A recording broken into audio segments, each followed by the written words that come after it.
Hoje a gente trouxe Daniela Valentim. Daniela é enfermeira aqui da cidade de Sorocaba e tem uma trajetória muito bonita e dolorida, como a vida da gente. Dani, obrigada pela sua presença, obrigada por você ter vindo. Saiba que eu sou uma admiradora do seu trabalho, de você como pessoa. Então, para mim é um grande prazer estar falando com você aqui hoje. Então, eu queria que você falasse de você, da Daniela Valentim, nesse primeiro momento. Em primeiro lugar, obrigada pelo convite.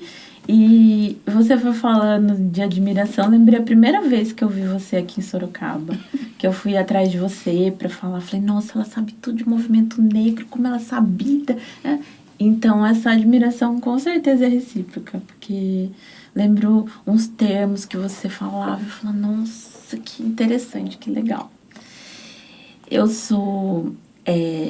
falo que eu sou sorocabenta, que eu não nasci em Sorocaba, mas eu vim com 2 anos. Sou fruto da estrada sorocabana. A minha família, o meu avô materno foi chefe de estação, que na minha família é um grande orgulho, assim, ele era chefe de estação. E foi tendo os filhos nas estações da Sorocabana, e a caçula nasceu em Sorocaba, meu avô se aposentou aqui e a família ficou aqui. Então, eu tenho tia de Bacaitava, Porto Feliz, e se você for seguindo a antiga Sorocabana, tem uma tia, minha mãe é caçula de 16.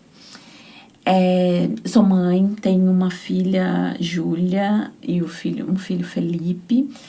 Eu falo que não tenho mais criança em casa, né? A caçula tá com 18. Mas, ao mesmo tempo, às vezes eu tenho que lembrar que eles ainda precisam de mim. Esses dias eu tive Eu falei, não tem criança, tá resolvido. Daí eu falei, não tá, né? Tem coisa ainda que eu tenho que pegar no colo, falar, uns preste atenção. Eu tive esse insight essa semana, porque eu tava muito tranquila. Encontrei o SUS quando acho que eu tinha uns 18, 19 anos, já na faculdade de enfermagem. E fez muito sentido. Acho que tinha a ver com coisas que eu já acreditava. De pensar de uma saúde que é para todo mundo, que todo mundo tem direito, que é gratuita. E aí, não larguei mais da mão do SUS. Trabalho no SUS desde... Eu comecei a trabalhar em 96, aí fiz uma pausa, trabalhei num serviço privado por 1 ano, e depois retornei, daí ano que vem eu faço 30 anos de enfermagem. E é muito interessante, né, a gente ter a oportunidade, até para estar aqui, revisitar, ou momento de terapia, você poder olhar a trajetória, né, e pensar que teve coisa que eu escolhi, teve coisa que foi, e deu certo, né, então acho que é bacana isso. É interessante quando você fala do seu avô, né? Dele ter sido chefe da ferrovia e o quanto isso é motivo de orgulho, sobretudo para famílias de pessoas negras, né? Você é de uma família de pessoas negras, de mulheres negras, né? Todas formadas. Qual é o peso disso na sua trajetória enquanto mulher negra, trabalhadora da saúde? Então, eu não sei se... eu não considero um peso. Para mim teve coisas que foram automáticas. Eu nunca pensei se eu ia fazer uma faculdade. Eu ia fazer uma faculdade. Deixa eu não sabia quando. Quando eu falei o peso, não é nesse lugar de ser pesado, que é uma coisa que a gente carrega, mas nesse lugar de ter sido determinante para a sua trajetória. Sim, com certeza. Porque na escola, eu tenho um livro que eu gosto bastante, que é O Menino Maluquinho, do Ziraldo. E eu lembro quando eu li a primeira vez, eu falei, é o meu caderno. Meu caderno tinha um poema, um passarinho, mas a matéria da escola não tinha. Eu viajava durante as aulas, mas chegava no final do ano, dava aquele gás e passava. Então, não era uma aluna brilhante, mas nunca repeti de ano. E na minha cabeça estava claro que eu ia fazer faculdade, porque a minha mãe já tinha faculdade. Então, desde a década de 70, na minha família já frequenta a universidade. Então, para mim, isso era um caminho natural. Não era uma questão. Só tinha que escolher qual era o curso que eu ia fazer. E na última hora, 3º ano, eu estava no Aquiles, passei um cortado para passar de matemática. E passei. Ainda tinha o vestibular da PUC ainda para fazer inscrição, porque como eu estava lutando para passar de ano, nem olhei para o vestibular. Estava em escola pública, eu falei, ainda vou fazer cursinho, estava procurando emprego, enfim. Aí minha tia Odila ligou para minha mãe e falou, a inscrição da PUC tá aberta, fala para Daniela fazer. Alguém pagou, não sei se foi minha tia Odila ou foi minha mãe. No que, na hora de fazer a inscrição, tinha fila, gente. Não era internet naquele tempo que não tinha internet, Sim. né? Tinha uma fila, um horário. Daí eu tava na fila e escolhi no Unidunité que curso eu ia fazer. Que depois minha filha me cobrava muito quando ela tava no vestibular. Ela falou, mãe, você escolheu no Unidunité, deu certo. Como que eu vou escolher minha carreira agora? Eu falei, é tua culpa. E escolhi a profissão que era da minha mãe, que nunca... A minha mãe nem queria, na verdade, né? Ela fala, você sempre fica contando isso. Eu falo, mas é verdade. Minha mãe não queria, porque a enfermagem é uma das primeiras profissões, junto com pedagogia, onde tem maior número de pessoas negras, de pessoas Sim. pobres. É considerado uma porta de entrada mesmo. E a minha mãe falava, você não precisa, eu já passei por isso para você não passar. Só que, enquanto eu fazia o ensino médio, eu tinha entrado no curso de auxiliar, porque eu pensava, bom, eu vou estudar em escola, universidade pública, e eu vou ter que trabalhar, porque minha mãe não vai conseguir. Sim. Então, foi assim, eu entrei pelo dinheiro. Quando eu fui pro hospital, eu ficava assim, eu gosto de cuidar das pessoas, isso é legal. E a minha mãe, brava, Daniela, você não tá entendendo. Você precisa ganhar dinheiro. Eu falei, mãe, bem assim, né? Não entendi que tinha boletos, Sim. Ainda não vivia essa realidade. Eu falei, mãe, o importante é fazer o que eu gosto, toda uma... E aí, convenci minha mãe. Na época, a gente fazia inscrição do vestibular, fazia matrícula em São Paulo. Minha mãe foi daqui até São Paulo falando que eu não precisava fazer enfermagem. Mas eu senti, falei, nossa, muito legal, é isso que eu quero. No segundo ano, eu queria fazer agronomia já. Porque daí as pessoas começam a morrer. Eu falei, eu não quero esse negócio de gente que morre. E daí, eu não podia largar porque eu tinha bolsa. Então, eu tive que terminar. Mas escolhi ficar, acho que escolho ficar, né? Acho que todo dia Sim. A gente escolhe ficar. Então, todo dia escolhi ficar. Muitas vezes é difícil, é uma profissão muito... A enfermagem tem uma relação muito próxima com a divisão social, a divisão social, né? Das atividades, como a nossa sociedade se organiza. E a enfermagem é o chão da fábrica. Né? Quem põe a mão na massa, quem rala pra caramba, que tem a carga horária mais pesada. Na prefeitura que eu trabalho, que é aqui em Sorocaba, a gente faz 30 horas já desde a década de 80. Mas pela luta de outras mulheres, por exemplo, a Regina Cardoso, Sim. que estava nessa luta. Então, eu estou numa situação também de exceção. Mas por aí você vai ver, o pessoal de enfermagem sempre trabalha em 2 empregos, que eu também não trabalho em um emprego só. Então, eu tenho uma situação que é muito excepcional. Eu estava vendo uma juíza falando disso, que a gente não pode ser utilizada como exemplo. Falar, olha lá, a pessoa consegue. Mas consegue por quê? Porque eu tenho uma história que me colocou nesse lugar de exceção. Mas como eu não queria tanto assim, eu entrei na faculdade, comecei a trabalhar, sair de casa, porque eu queria passar perrengue, né? A gente não consegue ali ficar no conforto. Então, eu saí de casa com 18 anos para morar em Sorocaba mesmo, né? Para passar perto, dividir aluguel. Foi uma experiência muito interessante. No último ano de faculdade, eu voltei a morar com a minha mãe. E depois saí e não voltei mais. Mas as minhas... você falou dessa... Então, acho que foi fácil. Eu vejo que tem gente que ainda tem que pensar se vai fazer faculdade, Sim. que faculdade vai fazer, como vai fazer. Eu não sabia o como, mas eu sabia que ia dar um jeito. Tanto é que quando eu passei, uma tia comprou a calça, outra deu o livro, a outra deu a matrícula. E foi, porque ia. Eu sabia Sim. que eu ia. Isso eu não tinha... Mesmo passando numa faculdade que era particular. Então, isso para mim sempre foi muito... muito tranquilo, que eu ia fazer, que eu ia ter bolsa de estudo, que eu ia pagar depois, inclusive. Fiquei com um grande bolo, um grande carnê para pagar depois, mas paguei. E então tem essa história que eu já via acontecendo, então era natural. Eu sabia que a gente ia conseguir, que eu ia conseguir terminar. Sim. Eu acho importante quando a gente fala essa coisa do privilégio e da exceção, né? eu acho que também é importante a gente pensar que todas as pessoas tinham que ter a mesma oportunidade que você teve, né? E uma vez eu estava falando de privilégio com uma amiga e ela falou exatamente isso. Você não é uma pessoa privilegiada. Você tem o que todas as pessoas deveriam ter se a gente tivesse numa sociedade que é menos... Se a gente tivesse numa sociedade em que enxergasse as pessoas da mesma forma, cada um dentro da sua especificidade. Antes da gente começar aqui, você estava falando um pouquinho das Big Techs, da saúde mental e de como é que isso tem influenciado a sua vida, né? E a partir dessa questão das Big Techs, como que você tem enxergado o mundo, né? Queria que você falasse um pouco sobre isso, porque eu achei, assim, muito interessante. Eu sou bem conectada.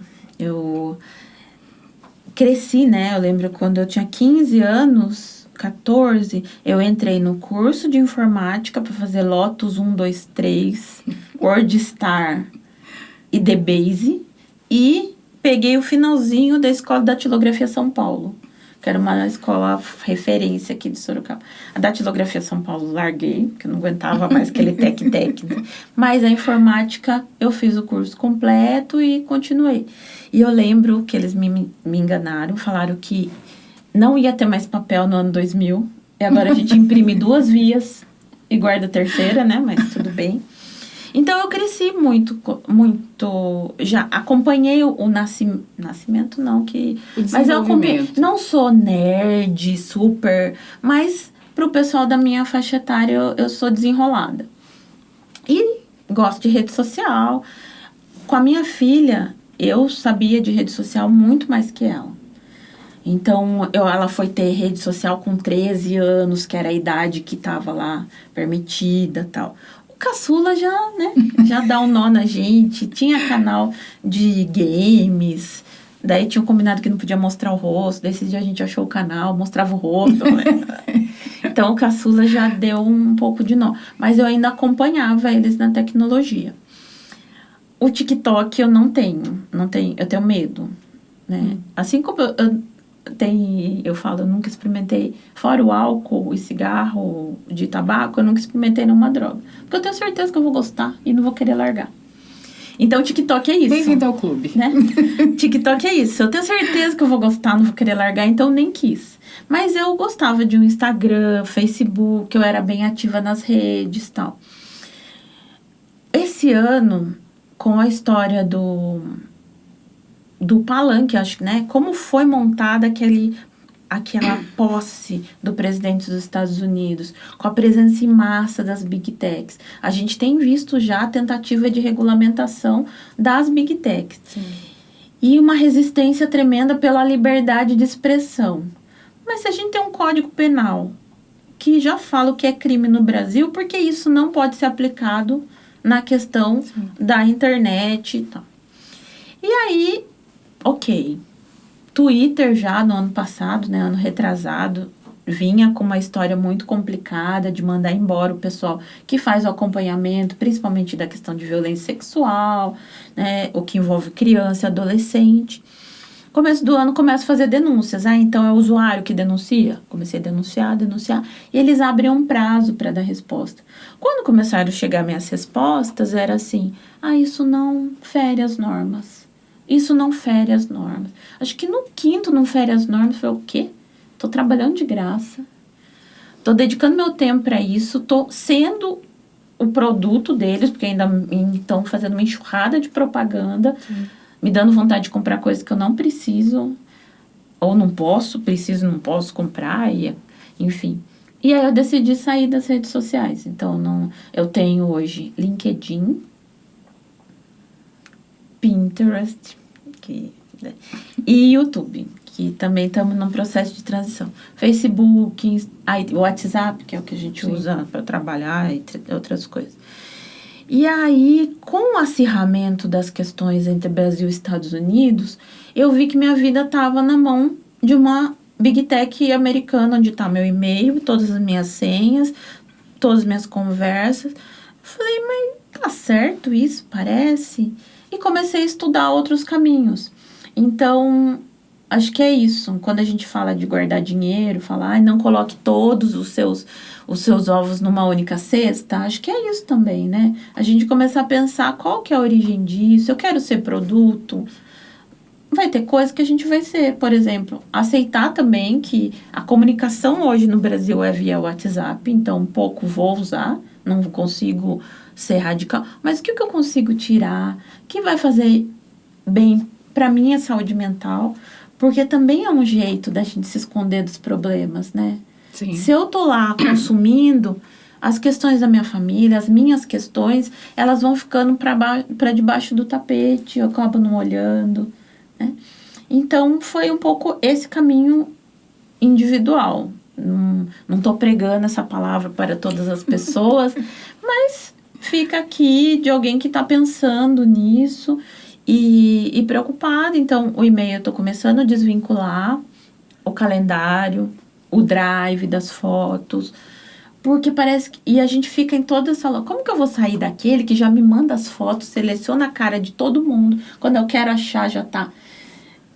Não é nada simples, então é uma caminhada que eu comecei e que tô conversando com as pessoas, pra gente pensar mesmo esse poder que a gente tá dando na mão de poucos, que até já tem um nome para isso, né? Que é tecnofeudalismo. Sim. Então, a gente é a era pós-capitalista, faz parte do capitalismo. Não sou teórica dessa área, não posso falar com profundidade. Estou falando como usuária mesmo. Sim. Que são coisas que me preocupam. Esses padrões, né? Também que a gente sempre... Ao mesmo tempo, teve coisa boa, né? Você poder abrir uma rede social ou comprar uma roupa que serve. Que também teve esse movimento das mulheres que têm o corpo gordo, né? Você poder se ver, poder ver mulheres gordas, bonitas, arrumadas. Então, tem benefícios na rede social. E acho que o mundo ideal seria que a gente conseguisse dosar. Mas esse poder de dosar não está na nossa mão, né? O que a gente vai ser ofertado... Então, talvez a gente fazer esse exercício de não aceitar só o que vem e procurar o que a gente quer e alinhar o que a gente quer, mas isso eu acho que precisa conversar pessoalmente. Acho que ainda depende de recursos analógicos. Só com o algoritmo a gente não dá conta de tomar consciência, procurar outras coisas. É mais fácil a gente ir no fluxo, né? Então, do ponto de vista da saúde mental, de maneira mais geral, né? A questão das big techs, da internet, dessa influência que ela vai gerando e nessa ansiedade que ela gera na gente também. Como é que é isso para você, dentro da sua área enquanto enfermeira? A gente tem uma brincadeira, às vezes, né? Falar saúde mental, não tenho. Porque saúde é processo, né? A gente coloca muito a saúde num lugar do Olimpo, né? Tenho saúde como se fosse um lugar que você chega e fica lá pleno. E não é. Saúde e doença são processos que você sobe e desce, né? Então, é nessa gangorra aí que eu tô, subindo e descendo. Eu vejo as discussões sobre saúde mental. Vou falar aqui do meu lugar, né? Enquanto enfermeira. Para mim tá sendo muito bom. Fazer um pouco dessa desconexão. Fazer esse exercício de olhar para mim. Até lembrei de uma coisa agora. A minha psicóloga eu achei no Instagram, né? Contradições. Sim. A vida. Era uma pessoa que eu já conhecia. E a minha terapeuta anterior, a gente virou amiga, ela falou assim, não dá pra gente fazer terapia e vir conversar, a gente marca no bar, mas não vai dar. Sim. Daí eu falei, ela terminou comigo, tô mal. E aí achei essa que eu acompanho agora, na época da pandemia, porque em 2020 eu tava na unidade, tava colhendo exame Covid. Achei que eu ia morrer, né? Porque mostrava que todos os trabalhadores que estavam acima do peso era padrão de risco. A pobre da minha filha, eu falei, olha, é o seguinte, aqui tá as senhas do cartão, o banco, né? Porque eu vou morrer, mas né? Tem seguro aqui. Então, teve esse momento de achar que, né? Eu ia morrer.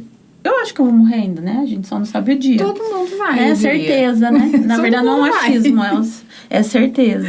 Tem um amigo que tem uma camisa que eu pedi pra ele me dar no aniversário. Semana que vem, vamos ver se vai rolar isso. Que ele fala...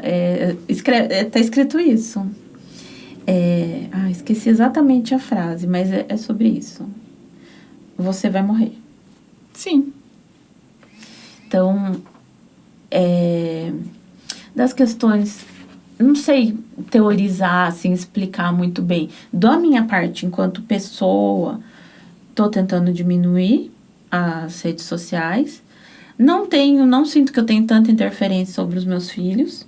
Então, um pouco a gente conversa, mas não acho que hoje vai ser a trajetória deles, como eles vão entender isso. E estou tentando fazer essa desvinculação de não ficar dependente deles. Até para poder ser contra, né? Porque eu quero que eles sejam punidos. Sejam punidos pela violência que acontece. Estava vendo um caso recente de uma pessoa que se endividou com jogos online e acabou matando a mãe. Mas é culpa do jogo? Tem uma parcela, os fatores são múltiplos que contribuem para um evento.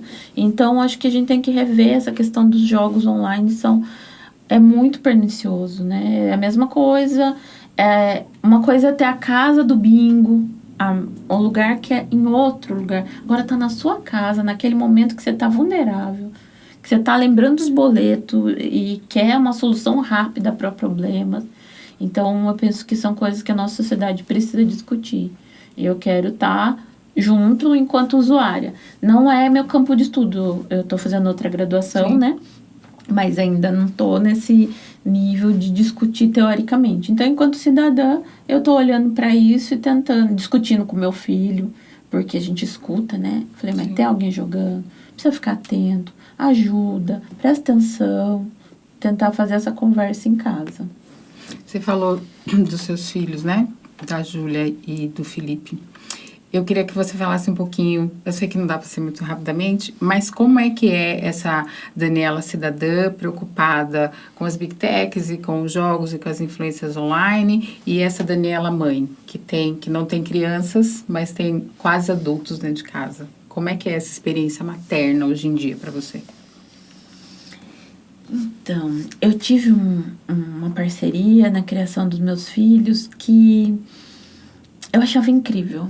Eu falava, nossa, que pessoa incrível. E eu achei que o meu papel era trabalhar e ganhar dinheiro. Então, se você me perguntasse há uns...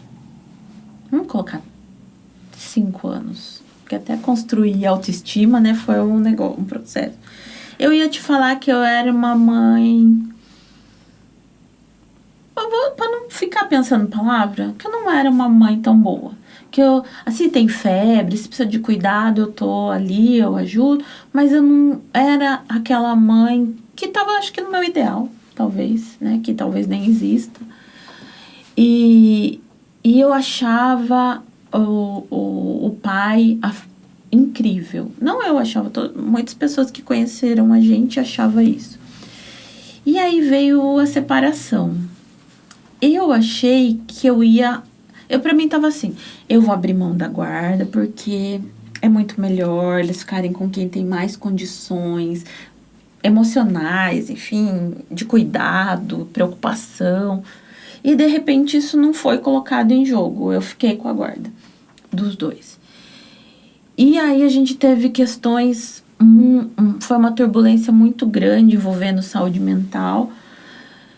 E, de repente, eu tive que parar de trabalhar. Eu recebi uma orientação médica que eu tinha que parar de trabalhar para cuidar. E em determinado momento eu me senti sufocada. Como se eu não tivesse escolha. Eu tinha que fazer aquilo. Foi angustiante, assim, bem pesado. E no trabalho, de repente, me chega um pai com 3 menininhas pequenas. Fui fazer o acolhimento deles e eu falei, a mãe delas está trabalhando. Ele falou, alguma impossibilidade? Eu falei, pode vir com a mãe. Ele falou, a mãe delas foi embora. E deixou elas comigo.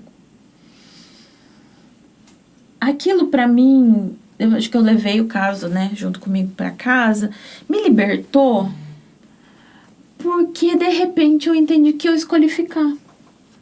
Porque até então eu tava achando que eu tinha que ficar. E aquele dia que eu vi aquela situação de tanta vulnerabilidade, aquelas meninas pequenas que ficaram com o pai, eu falei, eu podia ir embora também. Porque eu tava muito assim, eu fui abandonada. De repente eu falei, não, eu quis ficar. E aí acho que nasceu outra mãe. Que daí eu pude falar, não, e aquele pai que existia, eu também pude entender que ele só existiu porque eu dei condições de existir. Tanto é que quando houve a separação, ele deixou de existir. Porque eu que dava condições de desistir não estava mais junto. Então, isso para mim foi uma caída de ficha, e daí foi outra construção que a gente foi fazendo, porque eu era muito a brava. Se você for ver a história dos meus filhos, eles vão falar assim, ela era brava, ela chegava, brigava, ela isso e botava a ordem. E aí agora a gente tem uma relação muito mais parceira. Às vezes eu tenho que falar, viu, eu que sou a mãe, lava esse prato, pega esse pênis, né? Tem que dar uma acertada, mas eu descobri que eu posso ser uma boa mãe desse jeito que eu sou, com as coisas que eu faço, trabalhando menos também, porque eu já trabalhei muitas horas. Então, hoje, eu posso falar que a maternidade, para mim, é um lugar de conforto, de parceria. A semana passada, eu tava muito confortável, daí eu descobri também que não tem esse lugar confortável super, que daí eu tive que olhar e falar, opa, vamos organizar, cuidar de novo, porque acho que enquanto a gente tá viva, né, a minha mãe... Onde você tá? Eu falei, tô viajando. Você nem avisou que eu falei, mãe, eu vou fazer 50 anos daqui a pouco. Ela, mas tem que avisar. E daí, acho que é isso, vou ter que avisar. Enquanto ela estiver viva, eu vou ter que avisar. E enquanto eu estiver viva, eles vão ter que... A gente tem algumas coisas. Então, hoje eu posso te falar que é um lugar de conforto, mas isso foi sendo construído por nós. Hoje, minha filha mora em São Paulo, e quando ela vem é muito bom, mas ela tava falando agora, ai, já tá na hora de ir embora. Então também tem... Eu acho que casa de mãe tem que ter um desconforto também, para eles poderem crescer e ir, né? Então acho que a gente tá nesse equilíbrio, tá buscando esse equilíbrio de ser bom, mas também, ai, que bom que eu posso ir pra minha casa. Ou o Felipe, que tá em casa, eu falo, viu? Né? Vamos. Acho que é isso, não é para expulsar, mas é para que tenha independência, para que possa construir sua história. A gente está caminhando pro final. Queria que você dissesse assim, Daniela por Daniela, e uma música que você acha que pode contar sobre a sua trajetória. Eu sou inquieta. Acho que e eu acho que eu falo que eu sou uma pessoa descrente, mas ao mesmo tempo a história de Jesus é muito... Eu cresci num ambiente cristão, então o que Jesus fala é muito sintonizado comigo, que é estar perto das pessoas. O que eu quero pra mim é o que eu quero pro outro, né? Às vezes tem gente que fala assim, isso é comunismo. Eu falo, olha, há 2000 anos vem um cara e falou. Se Marx falou isso há 200 anos, aí é outra conversa, mas já tinha sido falado. Então, eu tenho uma descrença, mas ao mesmo tempo eu tenho referências que me norteiam. E uma música, eu gosto muito de R&B americano. Então, meu sonho de 50 anos é ir num show do Boyz II Men, que eu sou fã. Vamos ver se vai dar certo. Mas pensando de formação, uma música que me acompanhou em formação e fala quem eu sou, eu falaria de Índios, do Legião Urbana, né? De que me dera ao menos uma vez ter de volta todo o ouro que entreguei a quem conseguiu me convencer que era a falta de amizade se alguém levasse embora até o que eu não tinha. Acho que isso arrepia. É uma música que eu escrevia junto com o poema O Passarinho. É uma música que me acompanha já desde essa época. Então, acho que é essa. Que bom. 2 coisas. do seu aniversário de 50 anos, você me convida, que eu quero ir no Falta show junto 3 com ainda. você avisa que eu quero ir junto. E muito, muito, muito obrigado. Eu espero que Índios, o Passarinho e o Caderno permaneçam na sua vida para sempre. Obrigada, meu Obrigada, amor. muito obrigada. Ei, ei, oh.